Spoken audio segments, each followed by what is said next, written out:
नमस्कार। मैं एडवोकेट पायल जैन आप सभी का स्वागत करती हूँ आपके खुद के चैनल पर टारगेट फॉर आईक्यू।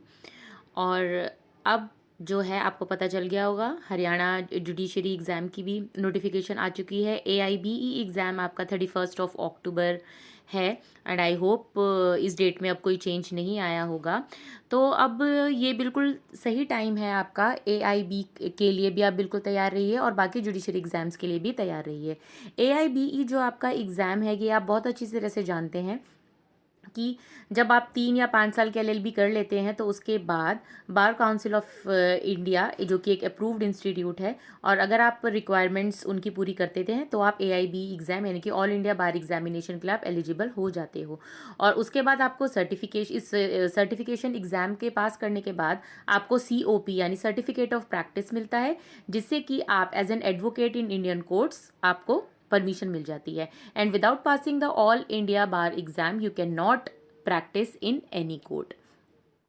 इस वीडियो का जो बेसिकली पर्पस था लाने का वो यही था कि आप समझ जाएं कि ये जो AIBE एग्ज़ाम है, कहने को इसमें ठीक है, आपको अलाउड है कि आप बेयर एक्ट लेकर जा सकते हैं, लेकिन फिर भी इसके लिए प्रिपरेशन और किस तरीके से इसकी स्ट्रैटेजी होनी चाहिए वो मैं आज आपके लिए लेके आई हूँ कि AIB में स्पेशल ट्रिक्स और स्पेशल टिप्स क्या होनी चाहिए जिससे कि आप वन गो में इस एग्ज़ाम को क्रैक कर लें। तो सबसे पहली तो बात आप ये ध्यान रखिएगा, अब जो है AIBE के सिलेबस में और उसके पैटर्न में और ओपन बुक टेस्ट अब ये नहीं है। एक तरीके से आपको सिर्फ बेयर एक्ट, पहले क्या होता था आप स्टडी मटेरियल अलग जो और भी टेक्स्ट बुक्स वगैरह होती थी वो आप लेके जा सकते थे, लेकिन अब आप नहीं लेके जा सकते। You can now carry only bear acts.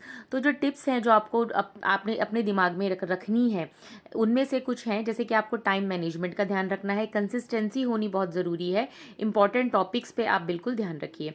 उसके अलावा जो कैसे जैसे कहते हैं कि आप किस तरीके से प्रिपेयर करेंगे बेसिकली, तो इसमें आपको यही रखना है कि सिलेबस से आपको सबसे पहले वेल वर्स्ड होना है, एग्जामिनेशन पैटर्न से इंपॉर्टेंट लॉ जजमेंट्स का आपको एक ट्रैक रखना है and keep on practising the previous year AIBE question papers. इस एग्ज़ाम में कोई भी नेगेटिव मार्किंग नहीं है और ये जो है ये 11 लैंग्वेजेस में आपका ये पेपर है।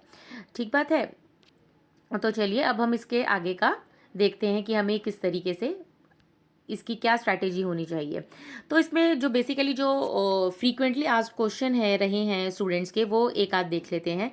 जैसे कि ये है कि जो 2005 से पहले जिन्होंने LLB पास की है क्या उन्हें AIBE में प्रिपेयर होने की ज़रूरत है? तो नहीं, ऐसा नहीं है। जो अकेडमिक ईयर 2009 और 10 से ऑनवर्ड्स है वो AIB का एग्ज़ाम के लिए उन्हें ज़रूरत है।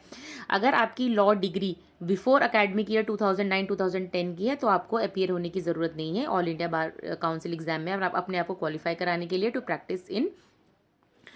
Practice law in India. Final year students जो है वो एलिजिबल नहीं है, तो क्योंकि सबसे पहले आपको लॉ पास करके लॉ ग्रेजुएट होने के बाद आपको एनरोल कराना पड़ता है स्टेट बार में और उसके बाद आप अपीयर होते हैं ऑल इंडिया बार एग्जामिनेशन में। तो फाइनल ईयर स्टूडेंट नहीं पार्टिसिपेट कर सकते और ना ही इसकी कोई लिमिट है इन अटेम्प्टिंग द AIBE एग्जाम, यानी कि आप एज नंबर ऑफ टाइम्स कर सकते हैं, लेकिन प्लीज़ कोशिश कीजिएगा कि आप एक ही अटेम्प्ट में कर लें क्योंकि 6-7-8 महीने का फिर से गैप हो जाएगा वरना अगर आप प्रैक्टिस करने की सोच रहे हैं। तो आपके इसमें जो सिलेबस है उसको 13 पार्ट्स में डिवाइड किया गया है। जैसे कि आपका है constitutional law, IPC, CRPC, CPC, evidence, ये सब आपके मेनली है ही हैं। ऑल्टरनेटिव डिस्प्यूट रिड्रेसल जिसमें कि आपका लोक अदालत आ जाते हैं, आर्बिट्रेशन एक्ट आ जाते हैं ये सब। उसके बाद family law, PIL, administrative law, professional ethics, company law. तो इसमें आपका क्या कहते हैं कंपनी लॉ है वो तो है ही है, environmental law, cyber law, labour and industrial law, law of torts, motor vehicle act, consumer protection law. Taxation का भी 2-3 क्वेश्चन टैक्सेशन से आए हुए थे जब मैंने अटेम्प्ट किया था ये law related to taxation, law of contract, specific relief, property law, negotiable instrument, land acquisition act and intellectual property law. और इसके बाद जो इसके अलावा जो लीडिंग केस लॉज हैं कॉन्स्टिट्यूशन के या आईपीसी के या फिर आपके सीआरपीसी के या फिर सीपीसी के, वो लीडिंग केसेस ही ज़्यादातर आपसे पूछे जाते हैं, तो उनकी भी वीडियो सेपरेट बनी हुई है। अगर आप चाहें तो एक बार गो थ्रू होकर अपने आप को प्रिपेयर कर सकते हैं। तो अब हम टिप्स की बात करते हैं जो आपको they should be keep in mind while attempting this paper. First है आपका, you can not any longer take notes. अब आप नोट्स नहीं लेके जा सकते, प्रिंट आउट्स नहीं लेके जा सकते, except bare acts inside the AIB exam hall. Therefore make sure कि आप अच्छे से अपनी बेयर एक्ट बुक्स ले जाएं अंदर एग्जाम देने में। 100 मल्टीपल चॉइस क्वेश्चन होंगे, no negative marking, so make sure कि आप सारा अटेम्प्ट करके आए, कोई भी आंसर आप अनआंसर्ड ना छोड़ें। नेक्स्ट, अगर आपको पास करना चाहते हैं AIBE एग्जाम, तो मिनिमम आपको 40% लाने होंगे अगर आप जनरल कैटेगरी से हैं। And if you belong to SC ST category, you need to score 35% marks, यानी कि 40 मार्क्स आने हैं आपके जनरल कैटेगरी, क्योंकि 100 मार्क्स का पेपर है और उनको 35 मार्क्स लाने हैं। और after the exam you either pass or fail. आपको कोई एग्जाम एग्जैक्ट आपको स्कोरिंग नहीं दी जाती है, वो तो जब उसकी आंसर की आती है तब आप उससे आइडिया लगा सकते हैं कि आपके किसके कितने आपको मार्क्स मिलेंगे। तो आपका जो पहला आपका टारगेट है वो यही होना चाहिए कि मेरे को 40% तो स्कोर करना ही करना है।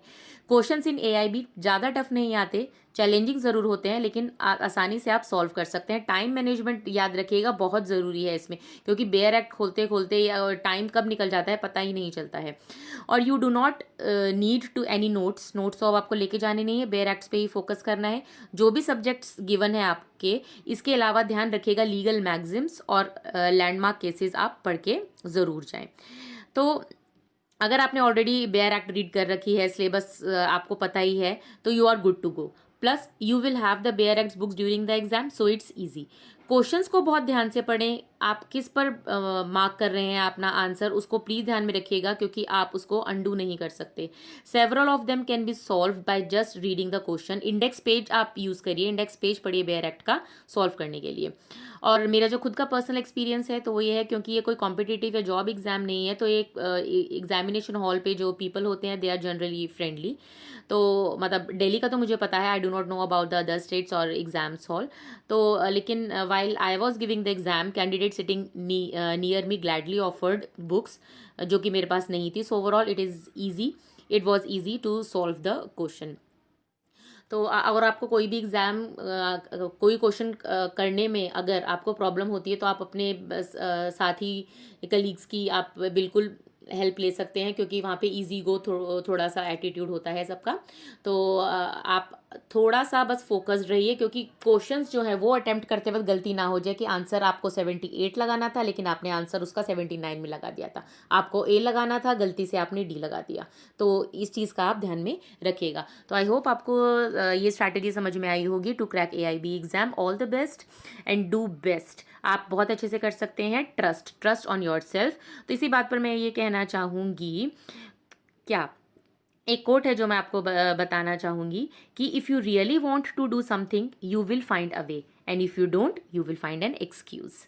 तो टारगेट फॉर IQ चैनल को आप प्लीज़ सब्सक्राइब कर लीजिए अगर अभी तक आपने सब्सक्राइब नहीं किया है। Keep on liking, commenting and sharing the video. Thank you for watching this video. Thank you very much.